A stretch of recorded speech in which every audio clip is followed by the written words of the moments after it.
Hello everybody. So this video is going to be a 6-month update on this 2024 family hauler that we call Subaru Ascent. So we bought it last July.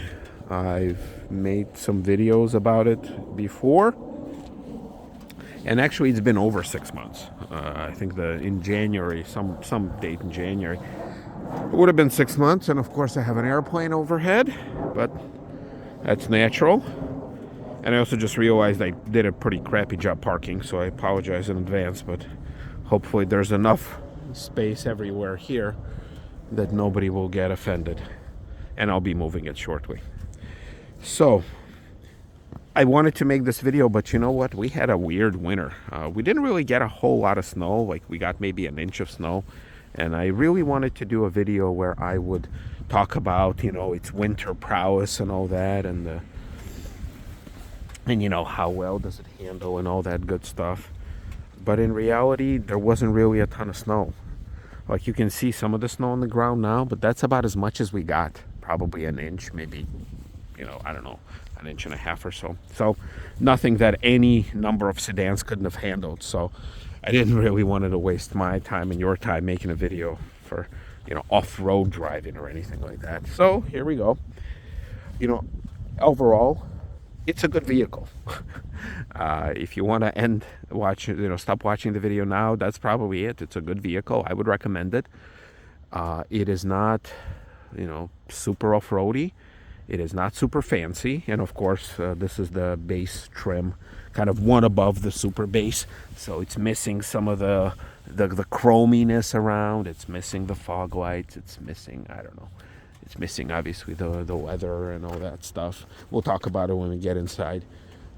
But as a daily driver of anywhere from 2 to like 5, and on occasion 6 people, some of whom are kids, it's a good vehicle. It gets you there, it gets you back. It has, even on the base trim level, some features, like again, this is a premium trim level, so you get a few extra things, like the tinted windows, like the smart key access, where you can lock it by touching it, and you can unlock it by sticking your hand in there. You do have like this little Subaru light that shines, kind of illuminating your way around it. Has a push button start, has heated seats, has power liftgate, and so on and so forth. So, yeah, I think for the price, for the money it costs, it's a good car. Also nice driving it. I also think it kind of looks cool. I don't know. Like, I saw a lot of review videos when I was buying this car. A lot of reviewers were saying, well, it looks like a fat Forester. It looks like a fat Outback. Yeah, it does. But isn't that the point? There is a Subaru Outback right here. And yeah, it's an older one, but yeah, it kind of looks similar to that, but that's what it is. A Chevy Suburban over here looks kind of like a fat Chevy Tahoe. So for me, oh, you know what? I just realized there are 2 Subarus right there, one next to each other. Look at that. So yeah, does one look like the other? Yes, there's actually a black Subaru Ascent. That's a limited trim right there. So as you can kind of see, we are a Subaru country over here. So when we bought ours, let's see, is there any? Oh yeah, look, there's a white Forester right there, and then there's 3 Hondas in a row right there. So as far as looking like the rest of the Subarus, yes, it does. And I don't personally see a point I don't see that as a negative. It does have that little extra lip for the air intake because it is a 2.4 turbo engine. But I don't see that being a negative. It's just an extension of the grille. And even though those 2 cars don't have it, I mean, it kind of looks, it looks exactly like what they wanted it to look, to fall in line with the other cars in its lineup. So I personally like it.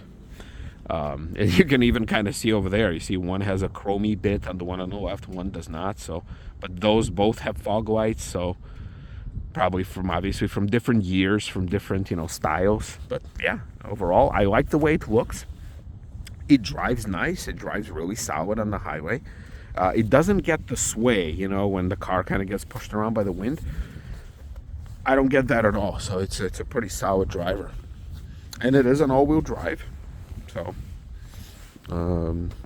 gets us out of most things that that we encounter. Now, trying to climb, you know, something like this, you might run into trouble. Maybe that's where you need, you know, a Hummer or a Wrangler or some sort of a big lifted truck, but we don't do that. We don't climb these things.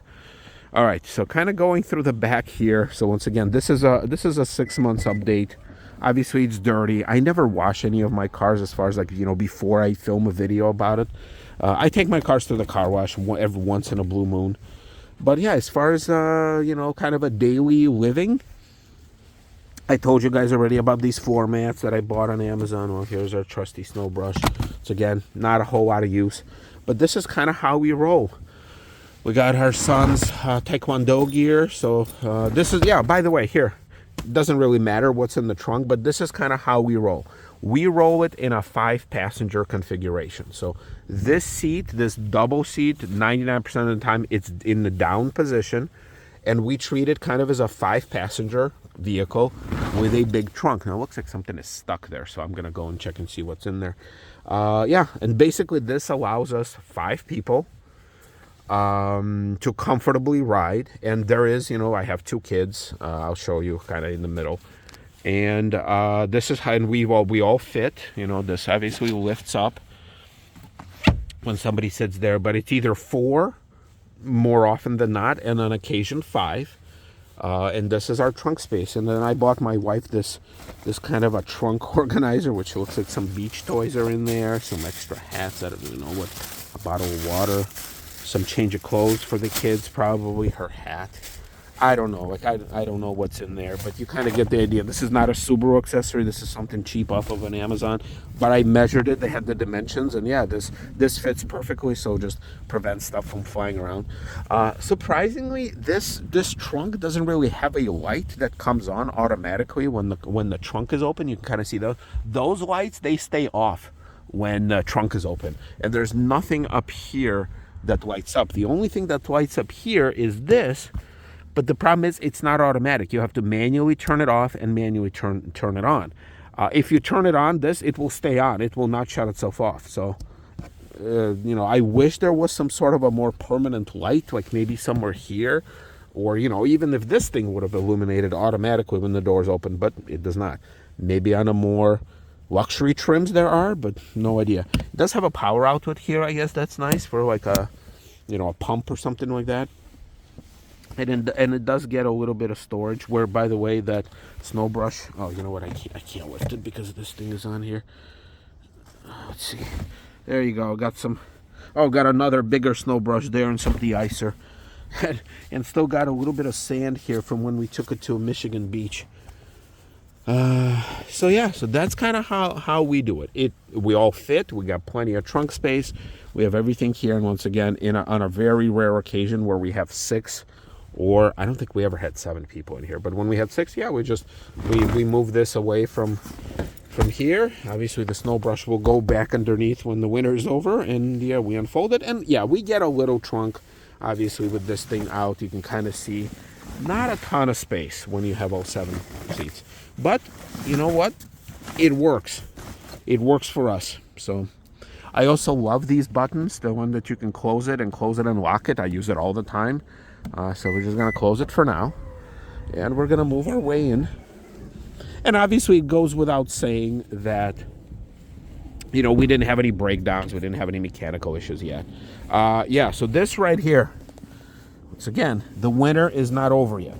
The idea is that I will wait until the winter is over, and I'm going to take these out. I'm definitely going to vacuum this thing, and I'm gonna, you know, just hose it down, because yes, obviously everything that you can see right here everything ends up in here. And obviously the kids, you know, I do tell them, hey, you know what, hit your shoes on the ground to get the snow off. Yeah, that works occasionally, not very often. This right here, so let's address this so you guys don't think that we're super slobs or anything like that. Yeah, our daughter had a little accident, and she kind of threw up, and it kind of ended up here. I cleaned it. I did spray it. I did scrub it. I did clean it. Or I should say I tried cleaning it. I took a lot of this stuff off, but this stuff does not want to come off. I tried washing it. I tried scrubbing it. It does not want to come off. So obviously the acids in the when vomiting kind of did their numbers, and I don't know why she threw up. No idea, but just came out of nowhere. But you know what? You folks with little kids, I hope you're not judging me too much. But I did try cleaning it up with a variety of sprays. It is what it is. I know it's not the cleanest thing, but I know it came from. I know on a used car when I try to get rid of it. Obviously, the seat will be gone at some point. She'll outgrow it. But that stuff on the seat. Oh, and by the way, there was a lot of this stuff on here. I cleaned that off. I cleaned a lot of stuff up, but that stuff I could not. So it is what it is. Judge me or not, it's there. So, so that's what it is. So we got his. What is this backpack in here? Oh, look, I found a Cat Kid Comic Club. Some sort of a book that he was bringing in. Our son was bringing with him on some sort of a trip. Yeah, so these right here, so you see that's the factory formats. These are those Amazon ones. They obviously don't do as good of a job covering everything, but it catches a lot of the crap, so I do thank it for it. I think I just need to bring it home. Yeah, but so look, got some other different weird kids things that he brings in with him. Yeah, so our kid rides back here. He already outgrew the booster seat, so he can, when there's 5 of us, he usually jumps in the back, and when there's 4 of us, he usually rides right here. And yeah, he doesn't need a car seat anymore, or a booster seat. So here you go. I can jump in here myself, close it up. We bought these also on Amazon, so we got a set of 2. I don't know, this is Luso, some sort of a weirded branded thing. Number 1 is to prevent him from kicking, to getting the seat dirty. You can kind of see how dirty this one is because our daughter does kick it. She cannot reach it when my wife drives, but when I drive, she obviously can. And I should probably see if we can move the seat. Yes, this is in its most back position. So that's how it is inside. So sometimes when we go on road trips, we put like extra plastic bags in there, maybe a few extra diapers, obviously, more on this side, maybe a few toys, and also prevents kids from kicking the front of the seat. That's more of a added accessory. But overall, like right here, I am 5'11", and this is where we typically sit. And this seat is all the way back, and you can kind of see that I have plenty of space. I can move it up. Yeah, I can still fit it there. Give the back passenger a little bit extra room. I don't know if you guys can see that, but you get the idea. But in general, I can move it all the way back. And it not, my yellow socks. My Hugo yellow socks. Yeah, so you can see that this cheapo floor mat does catch a lot of the stuff. But yes, it definitely needs to be washed, which I will do. I will vacuum it. I will wash it once the winter is over. But in general, this car was made famous by the fact that it was advertised with 11 cup holders. And I can see where, for a bigger family, it might be a bigger deal, but for us, it's not. So you see the 2 water bottles there. There's a Kleenex box. So there's a few things that we store up front. These cup holders we almost never use. So yes, it's good that they're there if we ever do need them, but we don't use those. But we do use these on occasion. I think it's that. And then there's also them on the bottom. Some sort of a fidget toy. I don't know what's going on here. Oh, you get the idea. Those of you with kids, you understand that, the kids need to be entertained. By the way, this vehicle has no entertainment system. No, nothing. I mean, I know it's available, I think, as an option, either in here or up here. Yeah, we don't get that. I mean, we give them a phone every once in a while, but nothing real major. And I do like the fact that when you do sit in the back, you do have this kind of crap handles right here. Plus, it's useful if you're sitting in the back to use that as a lever to move the seat up front. But yeah, I've personally almost never ridden back here. I'm either in the front or in a rare occasion here on the passenger side. But yeah, that's where my workstation is. We'll talk about it. And I'll show you a few things and we'll wrap it up. But in general, for right now, everything works. You know, the working the climate control. We like the fact that they're in the ceiling. Kind of, you know, pushes the air right on top of you and kind of keeps you warm or cold.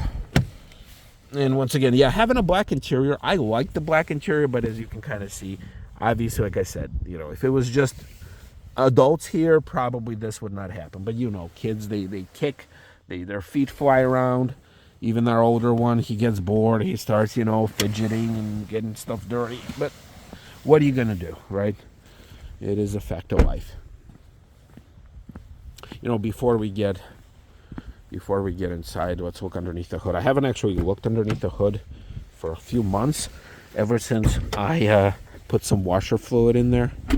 Let's see what's going on up here. So the 2.4 turbo engine, it does a great job of keeping this car kind of motivated, and I think it's a pretty quick vehicle. I'll be honest with you. I don't have any problem with passing of acceleration of anything like that. So all the air that gets dumped in there through this channel, I mean, the turbo does its thing. No complaints whatsoever.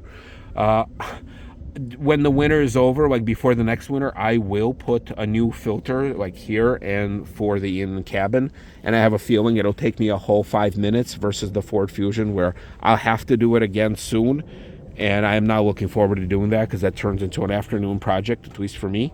So it is what it is. But yeah, Subaru makes it super simple with the filter there, with the oil filter there, the filter there. There's the tank, there's the battery. Yeah, I mean, obviously it has less than 5,000 miles still, so it's pretty new still. Pretty heavy hood, I gotta give it that. I wish it would have had, you know, hood struts.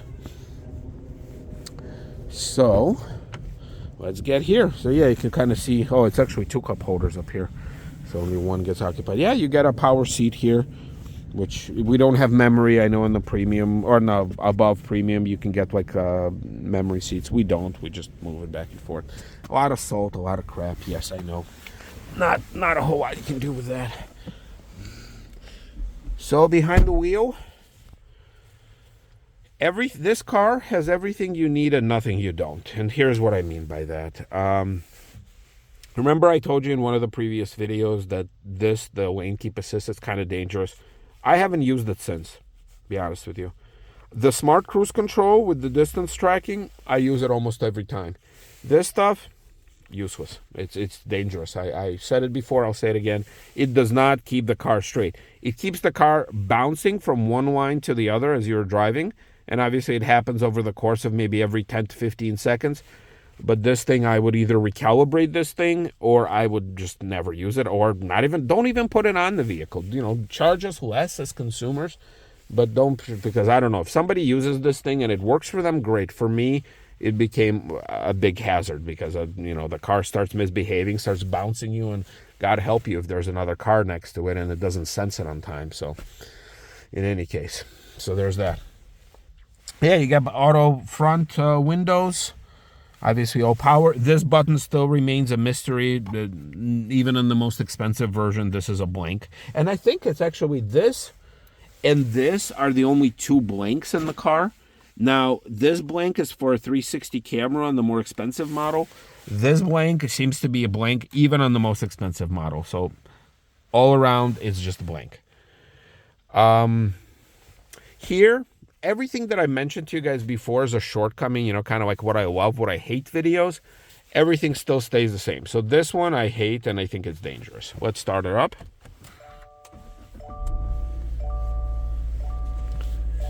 This, I mentioned this before.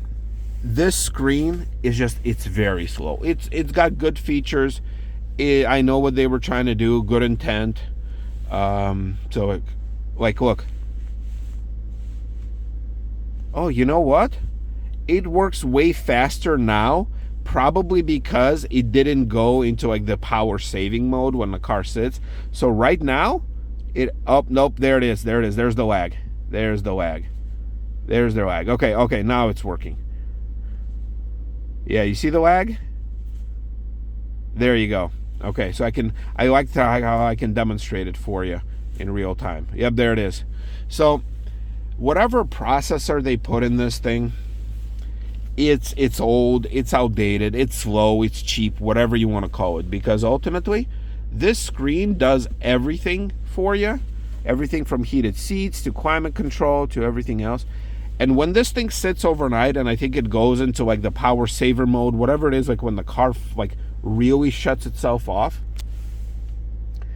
it takes like maybe up to 20 seconds for it to start actually working properly. And like you saw the little lag with the heated seat, so now it's worked smoothly, as you can kind of see. But when you first turn on the car from the overnight sleep, yeah, like, and you want to get that climate control, it will take about 5 seconds for it to come up. And then you try, messing with the buttons and all that stuff. So you see, now it's okay. But that initial lag, it's kind of annoying, I'll be honest with you. Especially when you're getting in the car and it's super hot or it's super cold and you're like, oh my God, give me heated seats, give me some heat, give me whatever. Yeah, and then you press it, it illuminates like this white, but then it takes like 5-10 seconds. Now it's okay. You can kind of see it. See? So rear control, front control, on off, the fan speed, all that stuff. Not a big fan. I do agree that I do admit that I use these buttons a lot more often than whatever this is. I use these buttons all the time, so I'm glad they put it in there. I wish in the next model they either make the screen fast or they make all these buttons. Just stop the screen right here and give us some sort of a physical switches or knobs or something, because I don't understand it. I don't understand why give the screen and make it as slow as it is. Right here, also this car got a lot of flack for having, not a full digital dash, and probably in the next model they will, in the next iteration. I kind of like it. I've always been a fan of the digital gauges. Analog gauges. I like the digital stuff, but analog don't bother me at all. My best gauge cluster that I've ever seen, I think it's in an older Lexus IS that looks like a fancy watch. I'll show it to you on the screen. But this is fine. I like it. I like physical gauges. You can kind of click through some of the stuff. It does fill up the tire pressure when you start driving. See, it's 39 degrees outside. Yeah, like the gas mileage right here, so it says 13 miles a gallon. I just refueled it, so you can see I just refueled it about 2 miles away. But you know what? The gas mileage is not great. I have to admit it. Especially the fact that we use, where we live, we use remote start, and remote start happens on the app. My wife uses this car to pick up our kid from school, so a lot of stop and go traffic in the school bus lane and all that stuff. So yeah, the gas mileage is not great for a 4-cylinder. I mean, yeah, we get 15, 16 miles per gallon on this thing, just, during typical driving. I see it just dropped. So yeah, I did, by the way, I mentioned to you before that this button, I had no idea what it did. Check this out. I'm not buckled in on purpose, because we're gonna drive it for safety. We're gonna be really careful, but I am driving. Do you want to connect to a device? No. Oh, because my phone is not connected to this thing. Here's what we're gonna do. All right, so you see what happens as soon as you start driving? Oh yeah. Oh, look at that. Look at that. Oldsmobile. You see how loud this thing is? And you see this thing lit up? That little red? I'm pressing the button and it's telling me. Now, is this really necessary? And by the way, it's not going to stop until I put the car in park. Yeah. All right. Well, I'm going to pause and I'm going to park so that thing stops. But that's the only way that I found out what this button was. Jesus. All right, I'm going to pause. Oh, here's the funny part. I'm in park. I'm still not buckled in. It's still chiming. I understand. I understand I'm not. But I'm parked. What if I open the door? Nothing. Wow. All right. Shut up. Really? What are you chiming now? There you go. Oh my God. So, yeah, so everything that I mentioned to you before, it's It still holds true. Yes, this car is very annoying with its beeps and its bongs and its warnings. And when you turn off the safety features, I made a separate video where every time you turn off some sort of a safety feature, you get an orange light on the dash. So if you turn all of it off, it looks like a Christmas tree in here. And then also I discovered a new light. I can't show it to you now because it only triggers below freezing, so like around 31 degrees or so. It's like an orange light with a snowflake and the road, and all that light does just warns you that it's dangerous out there. I'm like, is this necessary? I mean, come on. I understand you're trying to be safe. You're trying to do a lot of different things. But it's like, you know, you don't need to monitor the driver. And by the way, this car has a driver monitored sensor on the higher end models, where you have a little light here that shines some sort of a UV light at your eyes to capture if you're looking up front or not. It's like, all this stuff, it's not necessary. Just give me a normal car, and it doesn't have to have all that stuff. But other than that, I mean, look, stuff does get annoying, but as you can see, we have a full complement of stuff here. We have our water bottles, we have our kids, we have this, we have that. A little dusty, as you can kind of see. Obviously, it's a dust magnet, but this trim is kind of nice. I mean, I wish it was wood. I know on a more premium trims it gets like wood panels and stuff, but this one does not have it. Not a big fan of this stuff. I actually wish that this was wood, but you know, it is what it is. But in general, guys, if you have, you know, a family of 4, even a family of 5 with some kids included, obviously, you can kind of see, you know, it works for us. We love this car. We took it on a few road trips. It has less than 5,000 miles at this moment. Let's see. Oh my God, is it still doing it? Okay, it stopped doing it. Yeah, so there's, you can kind of see what's going on in here.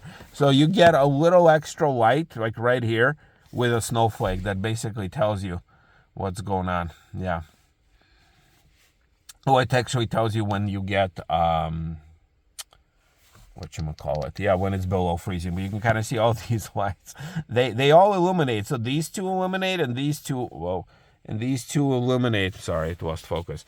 When you have stuff up. Oh, and this one. So you get like 5 lights that come on here. I don't know. Is there any more lights? Maybe not. So, yeah, it really likes its lights and chimes. I got to give it that. But, you know what? Oh, one other thing, when you connect your phone, so this thing does have a wireless CarPlay and Auto and Android Auto.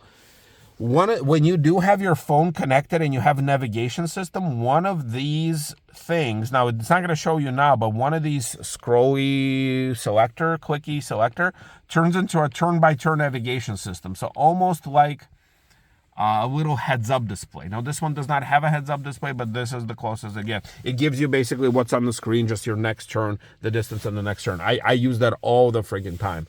Really nice feature. And it's all wireless, too, so, you know, kudos for that, because I know a lot of more expensive cars don't even have that. Yeah, like, you can get a huge panoramic sunroof. We did not, because on the premium trim, it actually wasn't even available.